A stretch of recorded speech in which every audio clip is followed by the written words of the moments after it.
राधा रानी बोली अब एक इच्छा है, अब एक तमन्ना है, अब एक तमन्ना है, घर फिर से जन्म मिले, मैं श्याम बनूं तेरा, तू राधा बन के जिए, क्यों बनोगे राधा, बनोगे राधा, तो ये जानोगे कि कैसा प्यार है मेरा। प्रेम को समझने के लिए प्रेमी बनना पड़ता है।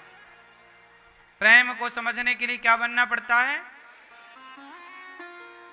क्या जानोगे मोहन तुम प्रेम की भाषा, क्या होती है आशा, क्या होती निराशा, करोगे प्रेम तो ये जानोगे कि कैसा प्यार है मेरा। ब्रज रज में लौट कर उद्धव जी आए। भगवान ने कहा उद्धव मैं तुम्हें केवल ज्ञान का अभिमान मिटाने के लिए वृंदावन भेजा। अब भगवान द्वारिका गए जहां रुक्मणी मैया से उनका विवाह संपन्न हुआ। भगवान के पहले पुत्र हुए प्रद्युम्न। भगवान का टोटल भगवान के विवाह भय 16,108। पहला विवाह रुक्मणी जी से, दूसरा सत्यभामा जी से, दूसरा यमुना, दूसरा जाम्बवती से, तीसरा सत्यभामा से, चौथा यमुना जी से, पांचवा मित्रविंदा से, छठवा सत्या से, सातवां भद्रा से, आठवां लक्ष्मणा के साथ विवाह संपन्न हुआ। भामासुर को मारकर भगवान ने 16,100 कन्याओं को वरण किया और टोटल विवाह हो गए भगवान के 16,108। कई लोग ना जानने के कारण भगवान पर संदेह करते हैं। भगवान कृष्ण के टोटल विवाह कितने भये? मैया, ओ पंचायती मैया सुन लो मेरी मां, कितने ब्याह भये भगवान के? इतने सारे विवाह हैं भगवान के, फिर भी खुश हैं। और आप लोगों का एक हो जाए तो माथा पकड़ के रोने लग जाते हो।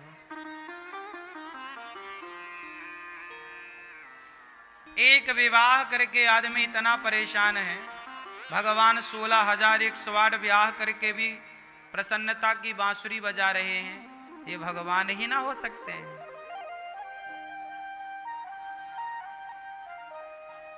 तुम 4-5 लोगों का खर्चा उठाते उठाते थक जाते हो।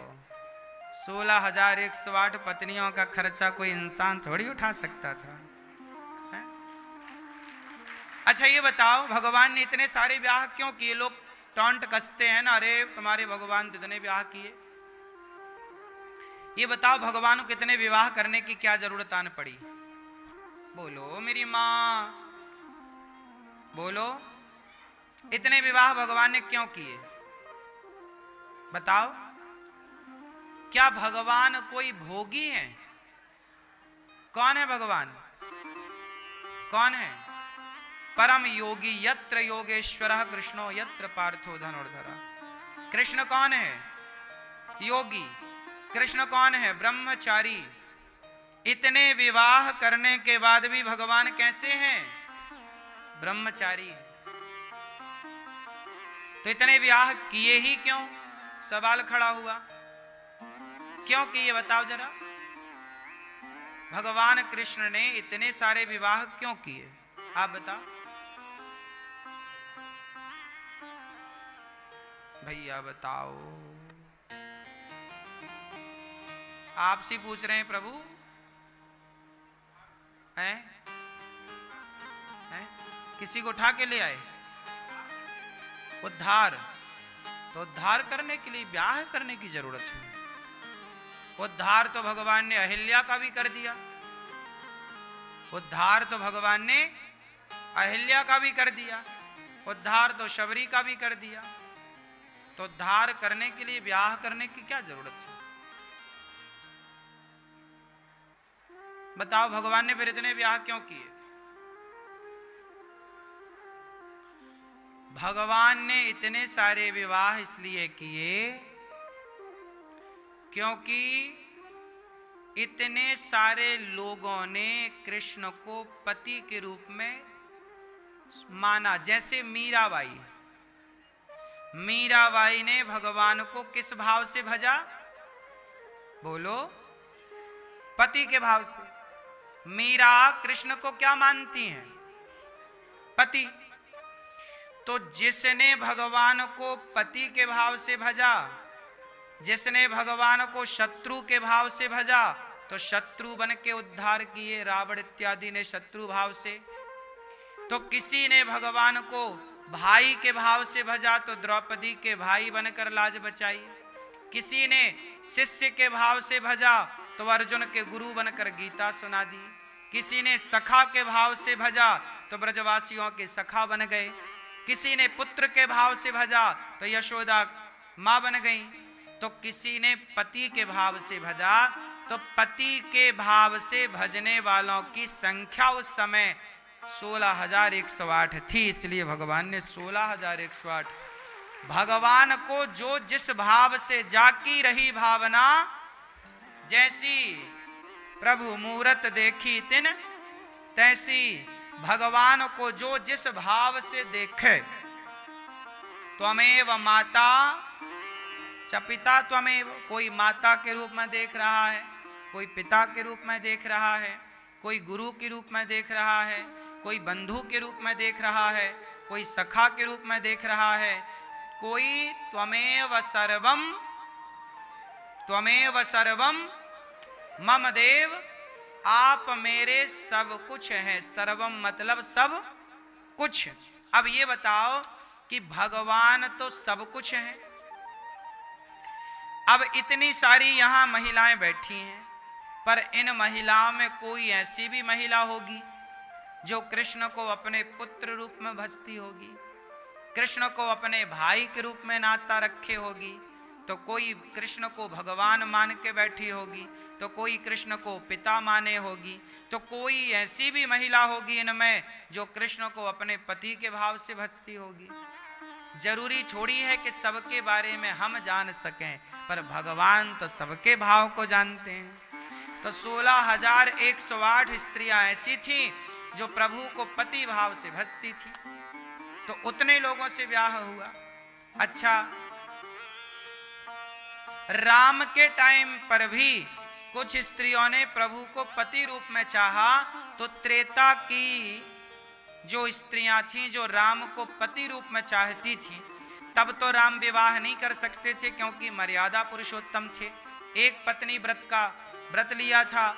तब राम ने उन सबको द्वापर युग में ट्रांसफर किया और एक विशेष अवतार लिया कृष्ण, कि अब हम ब्याह करने के लिए ही आ रहे हैं, अब जिन जिन का मन हो आओ।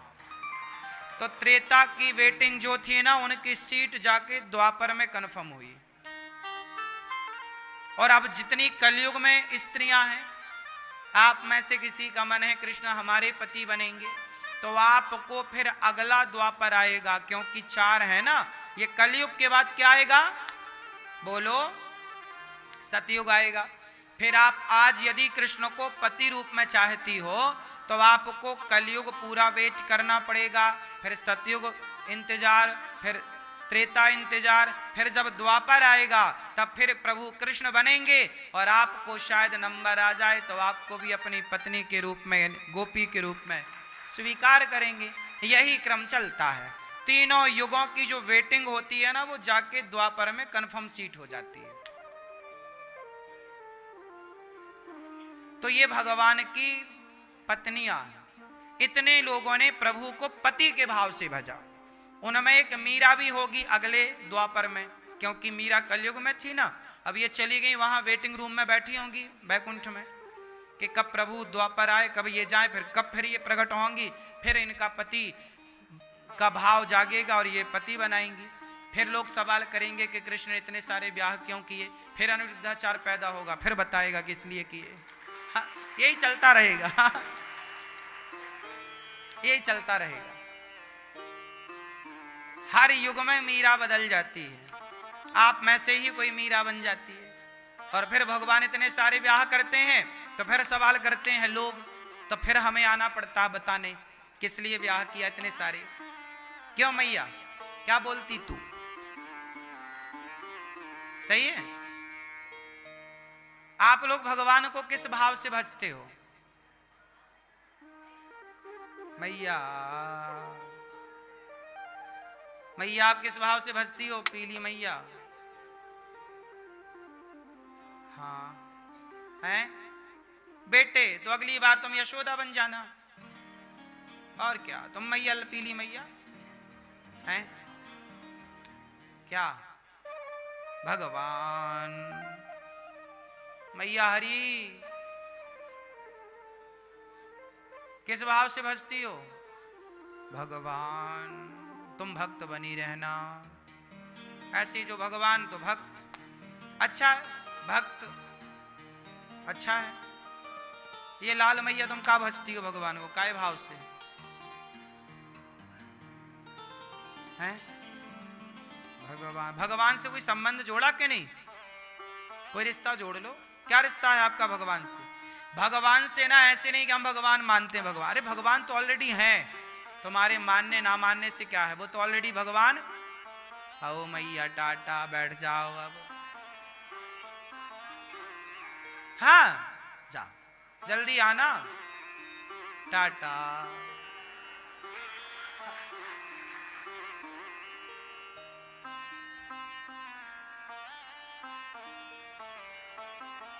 हाँ मैया वहीं से।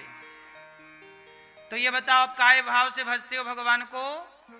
भगवान को संबंध जोड़ो भगवान से, या तो भगवान को अपना पिता कहो। मैं अनिरुद्धाचार्य, हम अपने भगवान को क्या मानते हैं?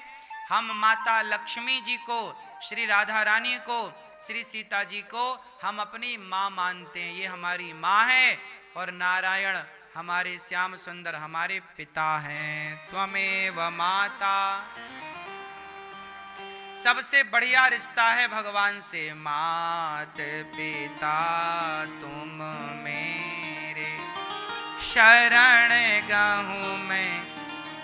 वैसे मानते तो सब माँ बाप, लेकिन आप लोग स्वीकार, हम भगवान मानते। अरे भगवान तो ऑलरेडी हैं ही। भगवान से एक संबंध जोड़ने का है। क्या संबंध अच्छा है? मात पिता तुम, शरण गहूं मैं किसकी, तुम बिन और ना दूजा, आस करूं मैं किसकी। ओम जय जगदीश हरे। बात समझ में आई? तो क्या है भगवान हमारे? सच्चा संबंध है माई बाप का। प्रभु हमारे माता पिता हैं। इनसे बढ़िया कोई माँ बाप ना मिलेगा, इनसे बढ़िया कोई पालनहार ना मिलेगा, इनसे बढ़िया कोई ख्याल रखने वाला ना मिलेगा। अपने आप को समर्पित कर दो इन माँ बाप के चरणों में। तो भगवान के बहुत पत्नियां हैं, ठीक है? तो आप लोग जब भाव रखना चाहो रखो। भगवान पत्नियों से अच्छा व्यवहार रखते हैं, हंसते मुस्कुराते हैं। भगवान बाणासुर का उद्धार करके उषा अनिरुद्ध का ब्याह कराते हैं। एक दिन भगवान ने राजा नृग, एक गिरगिट का उद्धार किया। ये गिरगिट कौन है? एक राजा थे, नृग उनका नाम था। ये गिरगिट क्यों बने? क्योंकि पाप हो गया। पाप हो तो गया, पर इन्होंने पिछले जन्म में बहुत सारी गऊ का दान किया था। गऊ मतलब गैया, गाय का दान। इतना गाय का दान किया कि गऊ दान करने से गोविंद की प्राप्ति हो गई, और गोविंद मिले तो गौलोक चले गए। इसलिए आपसे हम कहते हैं कि मरने के पहले गऊ दान जरूर कर लेना। जाने अनजाने में हमसे कोई पाप हो जाए तो गैया हमें पार लगाती है। गाय कौन है? कौन है? गावो विश्वस्य मातरः, गाय हमारी माता है। अच्छा, गाय में क्या गुण है? गाय में कोई अवगुण है या नहीं? गाय में गुण कितने हैं? क्या गुण है गाय में?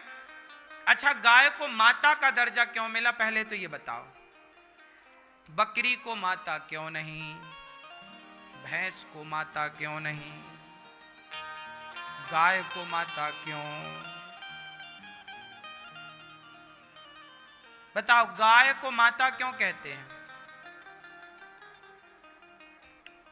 चलो बताओ, गाय को माता क्यों कहते हैं, ये अभी उत्तर मिलेगा। पहले ये बताओ, गाय किसका अवतार है? भैया बताएंगे हमारे। जैसे कृष्ण कौन है? नारायण ही कृष्ण है।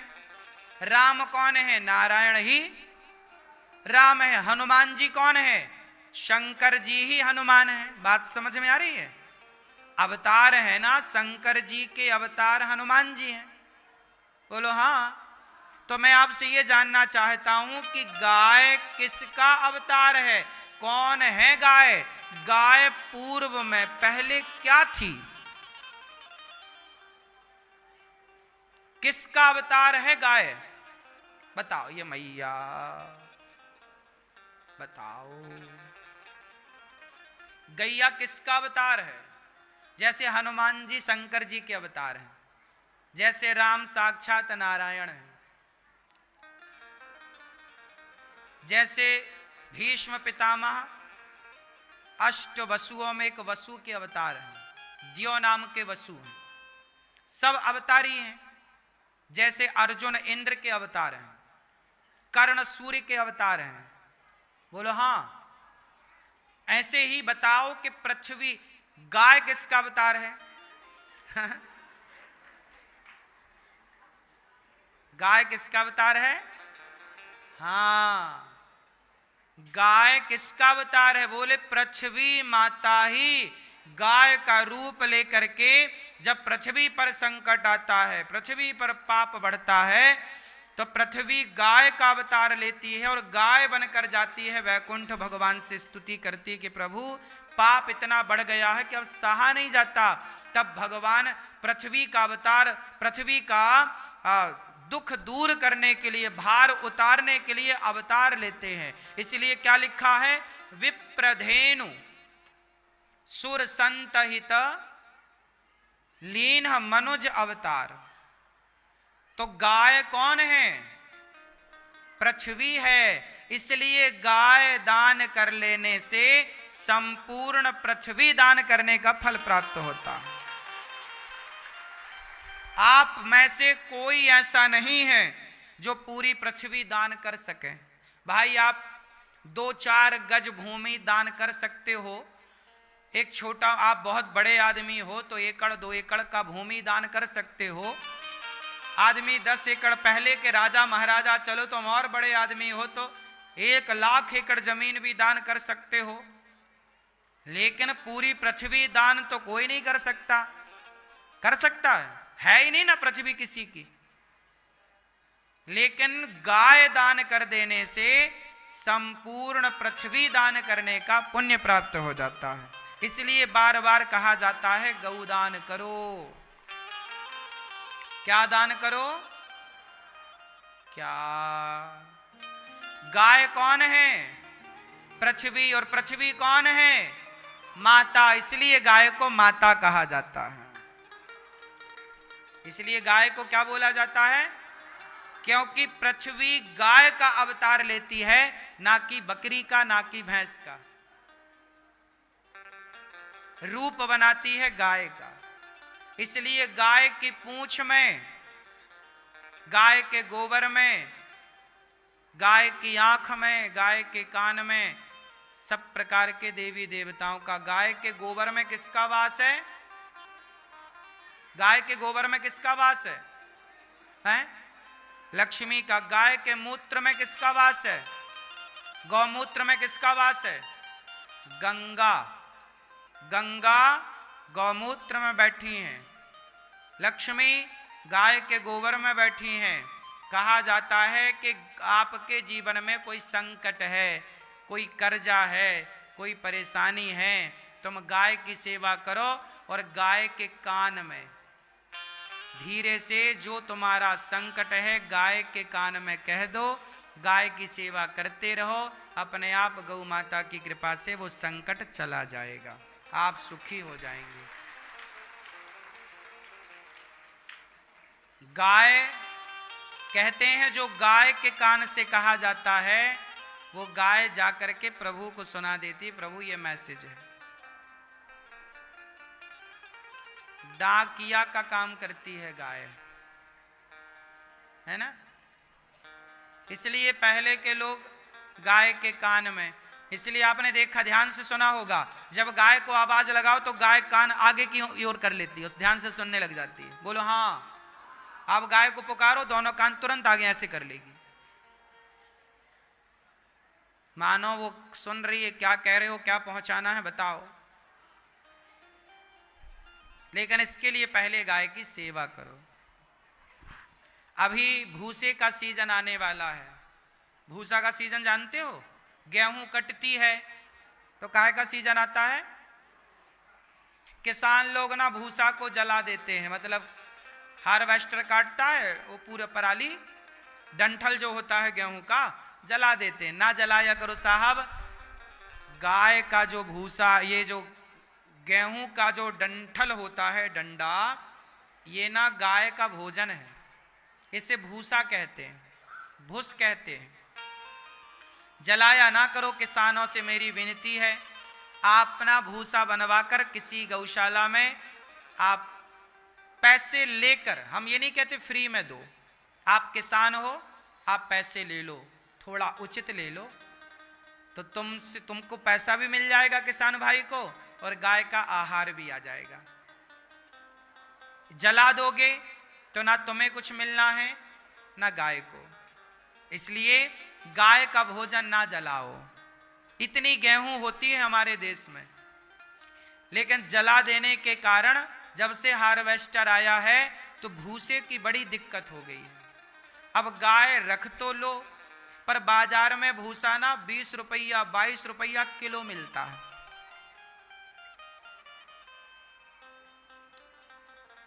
समझ रहे हैं। और मिलाने वाले फिर लोग भूसे में कहीं पत्थर मिलाते हैं, कहीं माटी और मिलाते हैं वजन बढ़ाने के लिए। भाई व्यापारी फिर पैसे के लिए क्या नहीं करता, आदमी तो अंधा है पैसे के लिए। गाय के भूसा में ही लोग सब मिलावट करते हैं, मिलाने वाले तो। हम लोगों को भूसा चाहिए होता है क्योंकि बड़ी गौशाला है, 400-500 गाय हैं नंदी सहित। अब 500 नंदी मतलब 400 गाय और 100 नंदी जहां होंगे, 125 नंदी, लगभग 500 से अधिक गौवंश जहां होगा वहां भूसा तो बहुत लगेगा। सैकड़ों किलो भूसा हम लोगों को रोज लगता है, सैकड़ों किलो भूसा हम लोगों को रोज लगता है। तो भैया भूसा, आप लोगों से प्रार्थना है कि अगल बगल का कोई किसान होए तो आप लोग भूसा खरीद कर और गौरी गोपाल गौशाला भिजवा देना, यदि आपका मन है तो 1 ट्रॉली भूसा ही दे देना।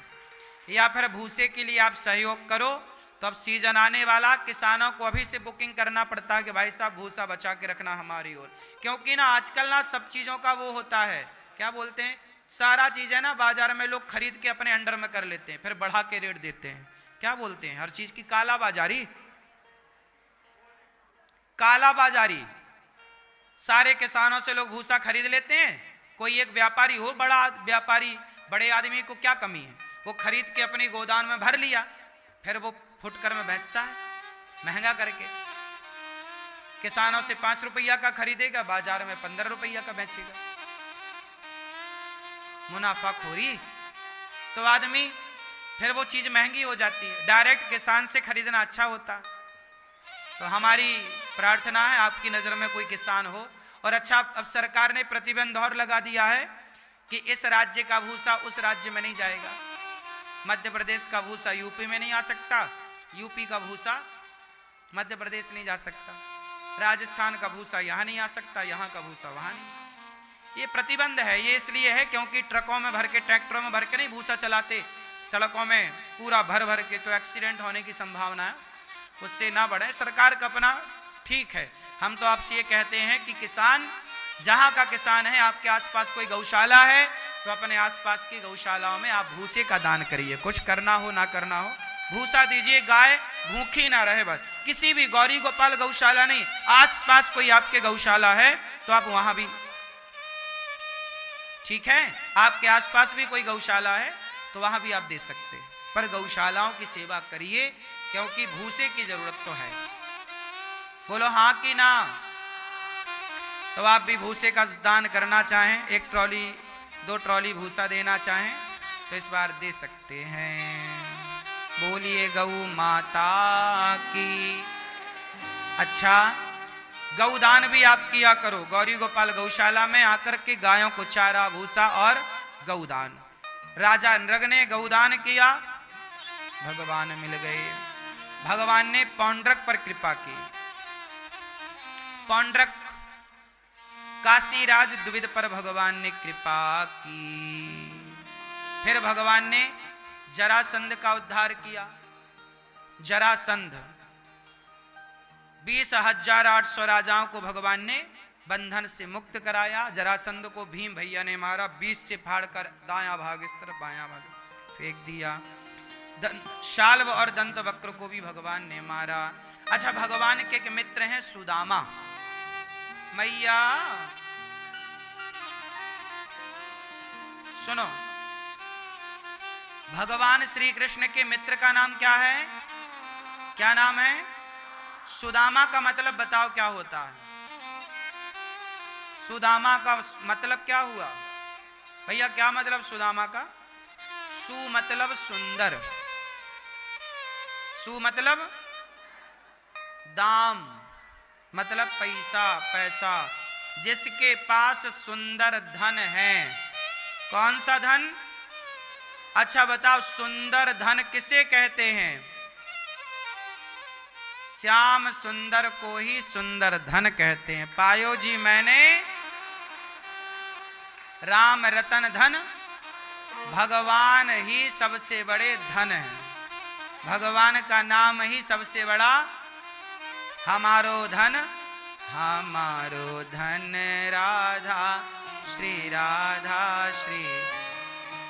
भक्तजन क्या मानते हैं कि हमारा धन तो भगवान का नाम ही हमारा धन है। हमारा धन कौन है मेरी माँ? भगवान का नाम ही धन। तो सुदामा के पास कौन सा धन है? अरे कृष्ण जिनके मित्र हों, कृष्ण जिन्हें याद करें, वो सुदामा। कृष्ण को पाकर तो वैसे ही धनी है कि भाई हमारा मित्र कौन? जगत का पालन हार। सुदामा ने मित्र माना है कृष्ण को।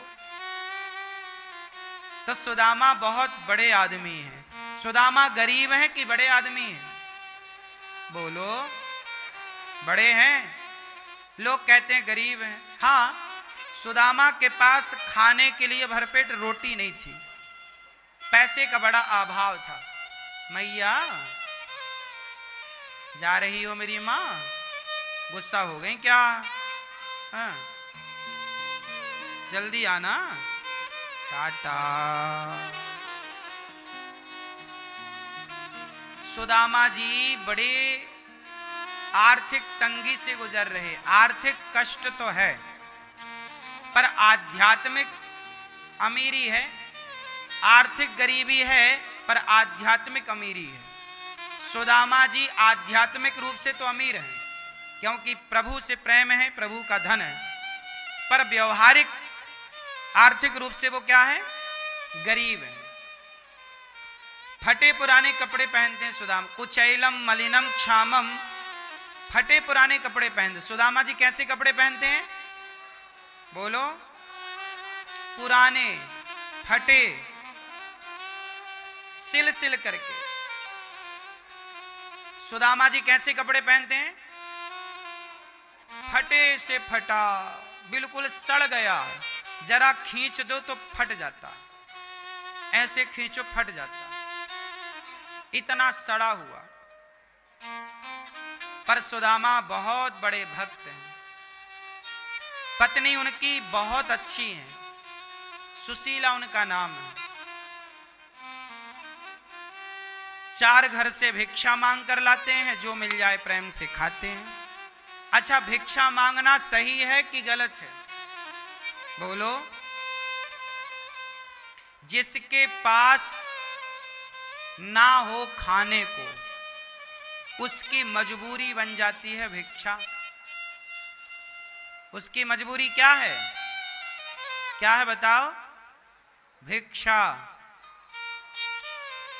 मजबूरी बन जाती है भिक्षा। सुदामा जी की मजबूरी है भीख मांगना। मांग के लाते हैं, पत्नी बनाती हैं, भोग लगाकर खाते हैं। एक दिन क्या हुआ कि सुदामा जी के एक मित्र आए, बोले कि हम तो राजा का गुणगान गा देते हैं, राजा हमें बहुत माल पैसा दे देता है। चले सुदामा जी को लेकर राजा के पास उनके मित्र, चलो तुम राजा के लिए 2 लाइन गा देना, थोड़ा गुणगान गा देना। तब सुदामा जी को ले गए, तब सुदामा जी ने गाया। सुदामा जी क्या गा रहे हैं सुनो। सुदामा जी गा रहे हैं, सुन राजा अब त्याग दे, झूठा मान गुमान, 2 दिन की ये जिंदगी, 2 दिन की ये शान। फिर गाए भजले हरि हरि राजन, भजले हरि हरि। कल राजा कोई और था, कल होगा कोई और, किसी एक के शीश पर सदा रहे नाम और। भजले हरि हरि राजन, भजले हरि हरि, भजले हरि हरि राजन, भजले हरि हरि। कल राजा कोई और था, कल होगा कोई और, कल राजा कोई और था, कल होगा कोई और, किसी एक के शीश पर सदा रहे नाम और। भजले हरि हरि राजा, भजले हरि हरि। सुन राजा अब त्याग दे, झूठा मान गुमान। सुन राजा अब त्याग दे, झूठा मान गुमान। 2 दिन की ये जिंदगी, 2 दिन की ये शान। भजले हरि हरि राजा, भजले हरि हरि।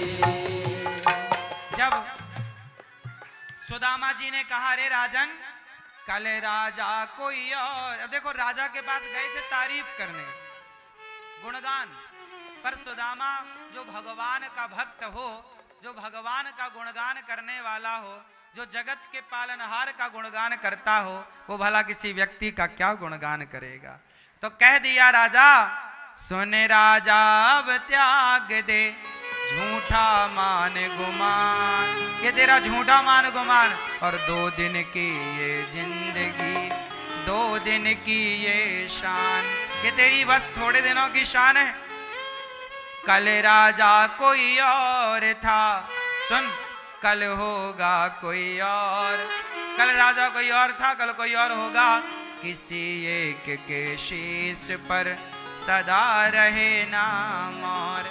सदा कोई थोड़ी राजा सदा ना रहा है, सदा ना रहेगा, जमाना किसी का, जमाना किसी का। अब सुदामा जी कह रहे हैं, भजले हरि हरि राजन, भजले हरि। अब राजा को आया गुस्सा, अरे क्या कह रहा, भरी सभा में अपमान कर रहा। लो भैया, सुदामा जी को सैनिकों से मरवाया। अब सुदामा जी अच्छे खासे गए थे, पिट पिटू के आ गए, मार लगाई राजा ने, सैनिकों ने आए। पत्नी बोली, गए थे कमाने, मार खा के और आ गए। क्या करें सुशीले, हम मार खाए तो खाए, पर क्या करें, ये वाणी जिह्वा जो है ये कृष्ण के अतिरिक्त किसी को स्वीकार नहीं करती, क्या करें।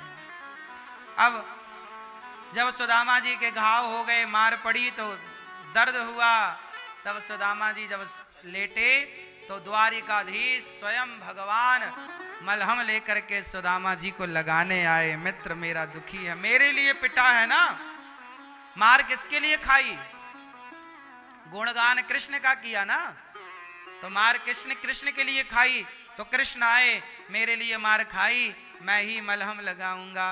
इसलिए सुदामा आज वर्षों बाद पत्नी बोली कि जाओ जरा मित्र से मिल तो आओ।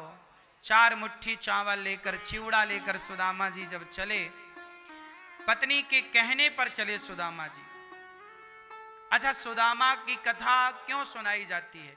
आप लोगों ने सुदामा की कथा खूब सुनी, सबको याद भी है सुदामा की। सुदामा की कथा बहुत बड़ी भी नहीं है, जरा सी कथा है।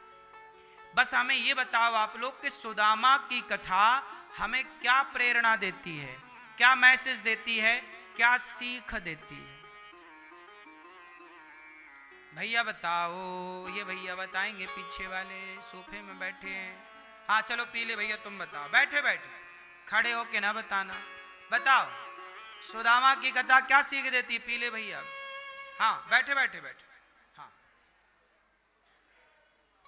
प्रेम, ठीक, सही, आप बताओ, ये भैया बताएंगे सोफे वाले, हाँ इस तरफ वाले भैया, ये छू बच्चे के बगल में, बताओ ताऊ हैं, ये भैया बताएंगे सुदामा जी से क्या मैसेज लिया आपने, क्या सीख ली, क्या प्रेरणा ली, आप बताओ। नहीं बताएंगे? नहीं, आप बताओ चश्मा वाले भैया।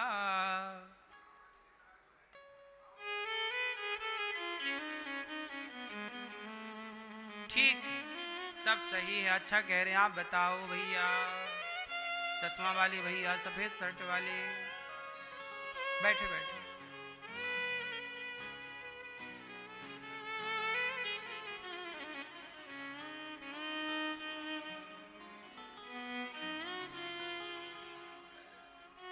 ठीक है, आप सबने सही कहा, आपकी सारी बातें सही हैं, पर एक बात और सुनिए ध्यान से। सुदामा जी से हमें बहुत सारी शिक्षाएं मिलती हैं, उनमें से कुछ आप लोगों ने कही, पर कुछ और हैं जो आपको सुनना है। सुदामा जी से सबसे बड़ी सीख हमने ये ली कि सुदामा जी गरीब हैं, लेकिन उस गरीबी में भी जहां खाने को रोटी नहीं, जब आदमी भक्त हो और खाने की स्थिति भी ना हो तो उसका विश्वास डोल जाता है कि यार हम तो इतने बड़े भक्त हैं और देखो हमें तो खाने को नहीं है, भगवान होते तो हमारी मदद ना करते। तो गरीबी इतनी आ जाए कि कई बार विश्वास डगमग डगमग डोल जाता है। क्या हो जाता है विश्वास? बैठो सत्येंद्र भैया, बैठिए। क्या हो जाता है हमारा विश्वास? बोलो मेरी माँ। डगमग डगमग। आदमी थोड़ा सा पूजा पाठ करे तो वो भगवान से अपेक्षाएं ज्यादा रखता है, उम्मीद कि हम तो भगवान के भक्त हैं भाई, है ना। लेकिन सुदामा इतने बड़े भक्त थे, इतने गरीब थे, पर सुदामा ने एक बार शिकायत नहीं की। आज किसी को बेटा नहीं होता तो वो स्त्री, वो परिवार के लोग क्या कहते हैं? अरे तुम तो इतने बड़े भक्त हो, तुम्हारी क्यों नहीं सुन रहे हैं भगवान? लोग फिर ताने मारने लग जाते हैं, तुम्हारी भक्ति पर सवाल खड़ा करने लग जाते हैं। पर सुदामा ऐसे हैं, हमें शिक्षा ये लेनी है कि गरीबी कितनी भी हो, समय तो बनता और बिगड़ता रहेगा, पर सुदामा ने बिगड़े हुए समय में भक्ति के रिश्ते को बनाया, उसे नहीं बिगड़ने दिया। और जब सुदामा की गरीबी में भी, हर परिस्थिति में भी भगवान ने उन्हें ठोक बजा के देखा कि ये भक्त पक्का है, विचलित नहीं हो रहा है, भक्ति से भटक नहीं रहा, वरना कोई और होता तो आप बताओ, इतना बड़ा भक्त होके उसके पास रोटी ना होए तो विचलित ना हो जाता। आदमी जरा धैर्य नहीं रखता, विचलित हो जाता, कहता अरे हम भगवान को नहीं मानते, पहले बहुत मानते थे। कौन भगवान, हमने की तो थी इतनी सारी भक्ति, क्या मिला? लोग ये कहते हैं। लोग कहते हैं हम पहले पूजा करते थे, अब नहीं करते। जरा सा संकट, जरा सा कष्ट आने पर लोग विचलित हो जाते हैं। पर सुदामा से हमें सीख लेना है कि परिस्थितियां कितनी भी विपरीत हो, पर भगवान से संबंध बनाए रखो, भगवान से जुड़े रहो। आज नहीं कल भगवान सुदामा की तरह स्वीकार जरूर करेंगे। जब तक नहीं स्वीकार करते, समझ लो कि ये ईश्वर की परीक्षा है। सुदामा को स्वीकार नहीं किए, तब तक क्या ली सुदामा जी की भगवान ने? बोलो, 4 दिन भूखे रहे सुदामा जी। अरे भाई, हम लोगों से तो एक दिन भूखा नहीं रहा जाता। एकादशी आती, उसमें भी सब कुछ खाना होता है। कहीं सेब खाओ, केला खाओ, फलाहारी नमकीन खाओ, मिठाई खाओ, एक दिन भूखा नहीं रहा जाता। सोचो आप जरा 2 दिन भूखे रह के देखना। भूख सब कराती है मेरी माँ।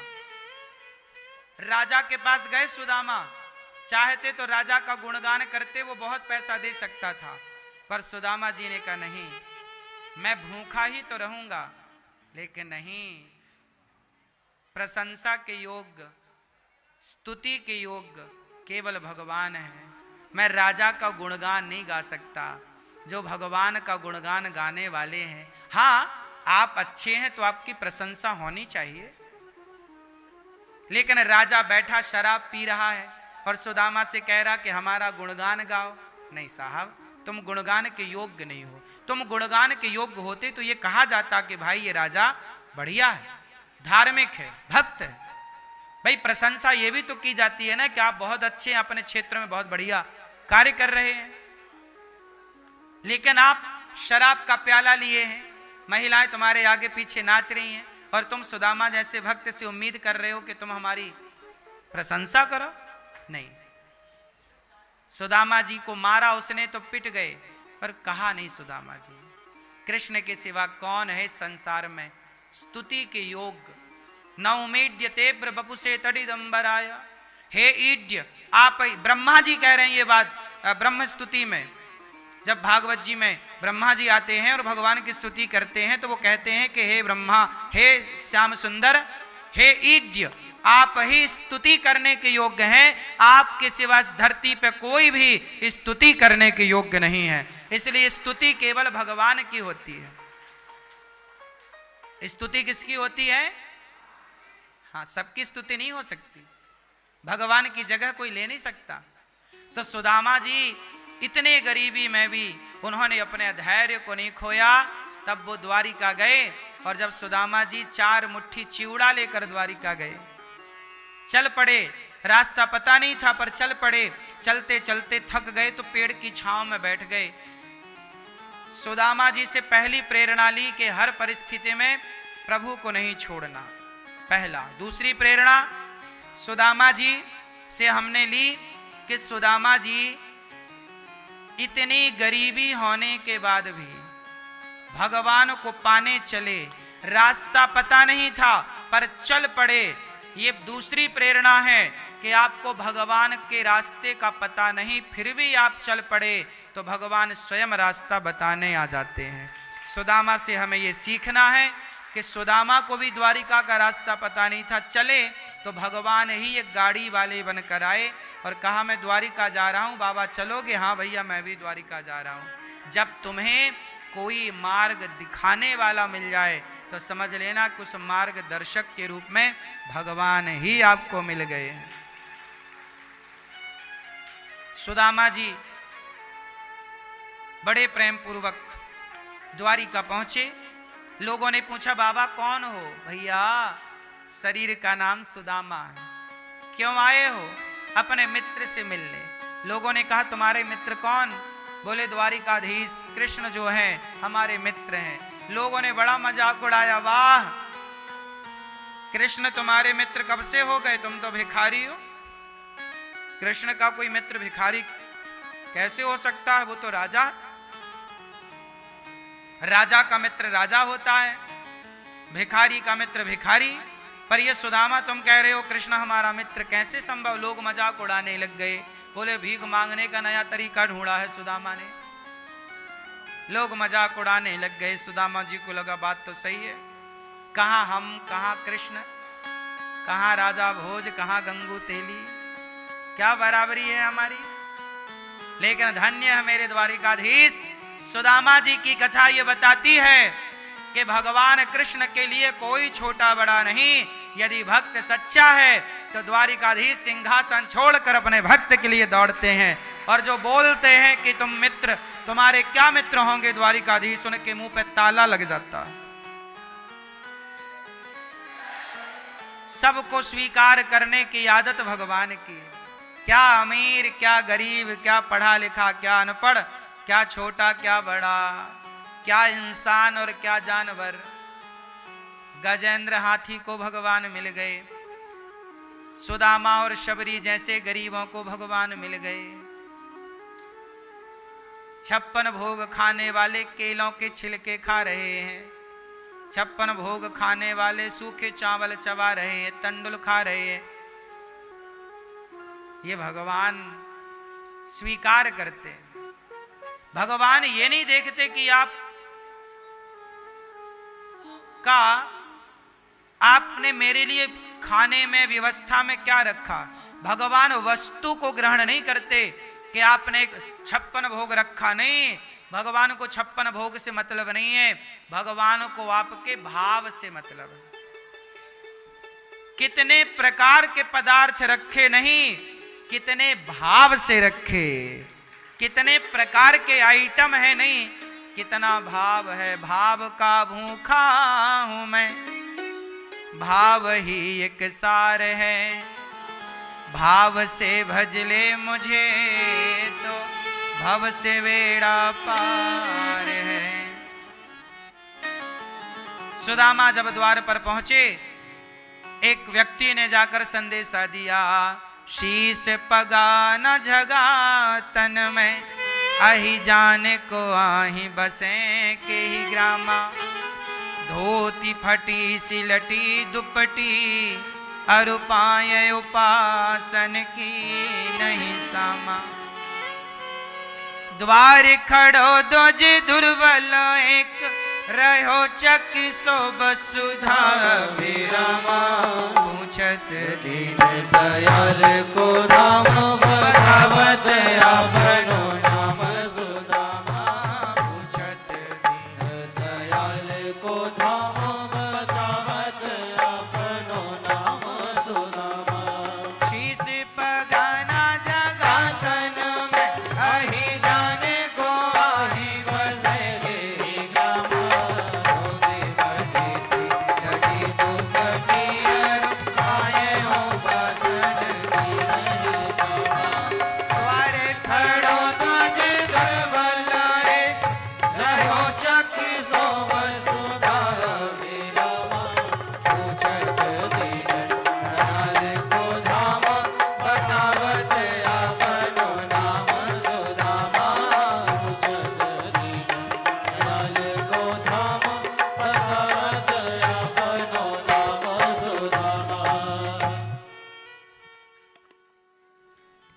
सुदामा जी पूछत दीन दयाल को धाम, बतावत अपनो नाम सुदामा।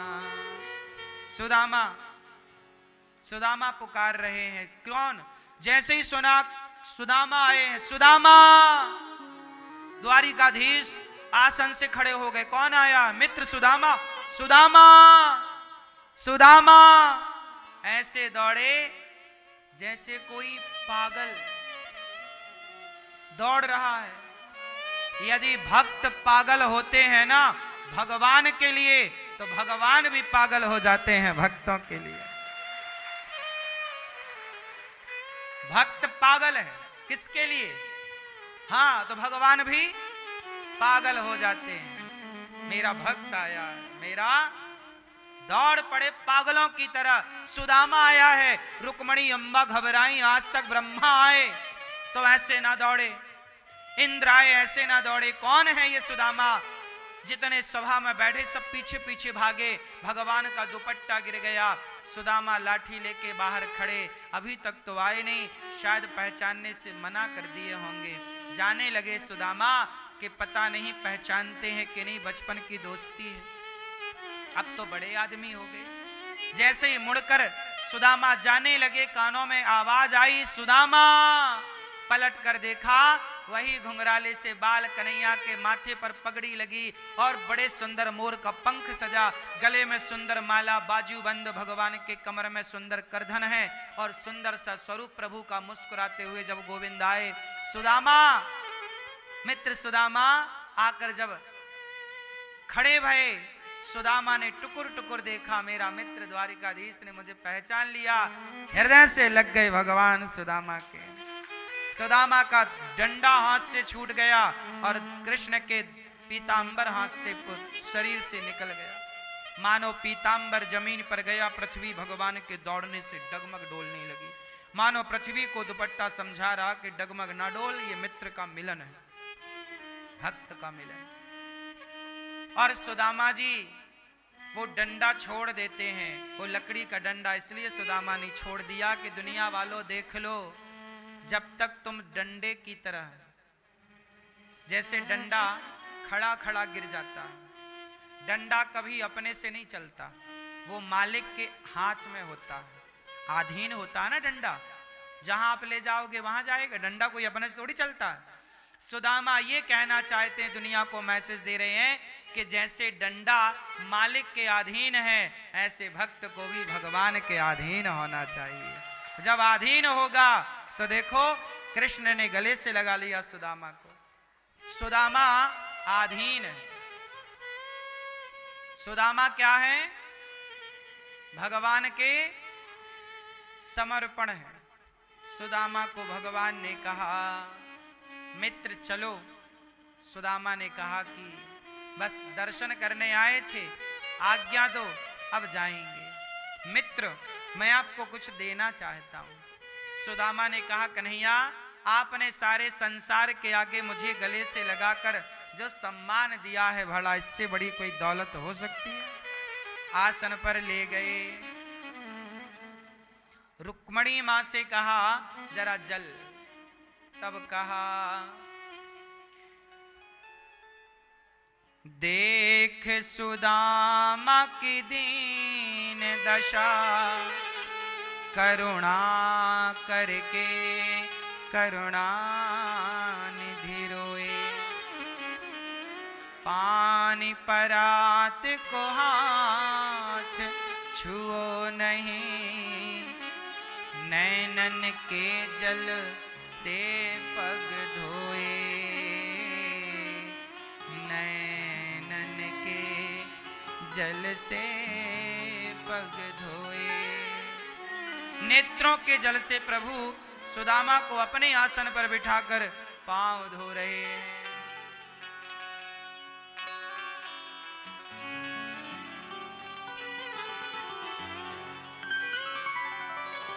ऐसे तड़पा तड़प समा परवाना के लिए, ऐसे तड़पा तड़प समा परवाना के लिए, कन्हैया उतना रोया रोया है सुदामा के लिए, जितना राधा रानी रोई कान्हा के लिए,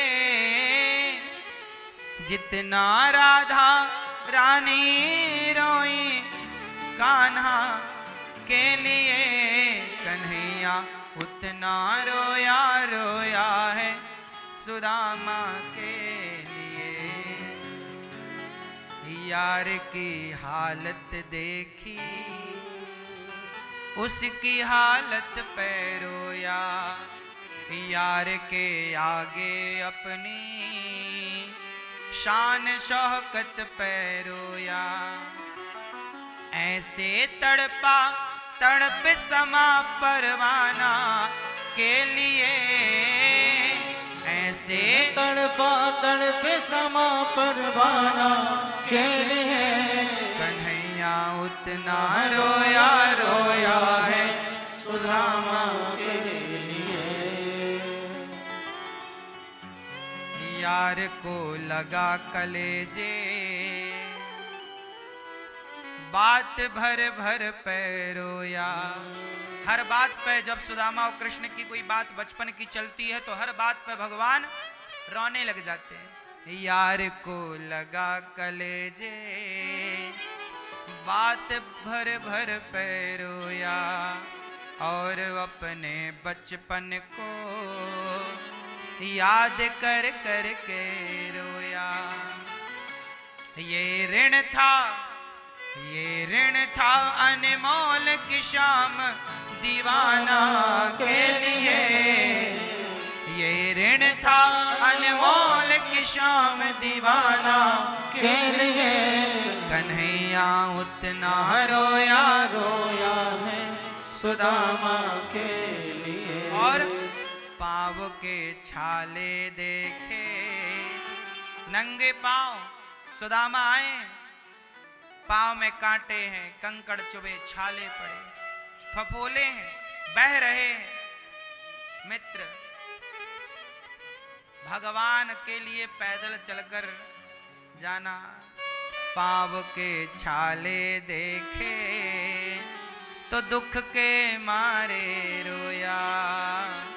पाँव धोने की खातिर खुशी के मारे रोया।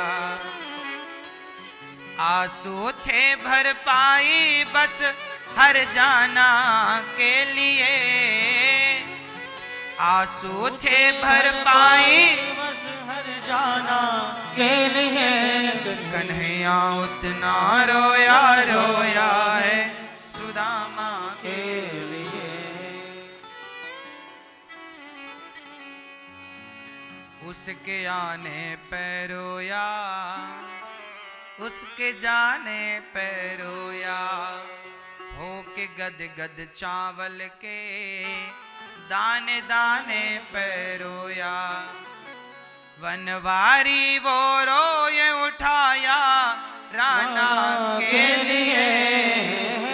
वनवारी वो रोए उठाया राना के लिए। कन्हैया उतना रोया रोया है सुदामा के लिए। सुदामा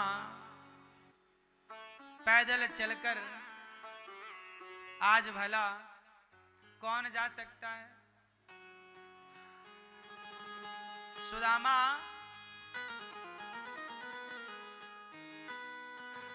पैदल चलकर सुदामा जी कहां गए? पैदल चलकर द्वारिका। इतना भी तो आसान नहीं है मेरी मां।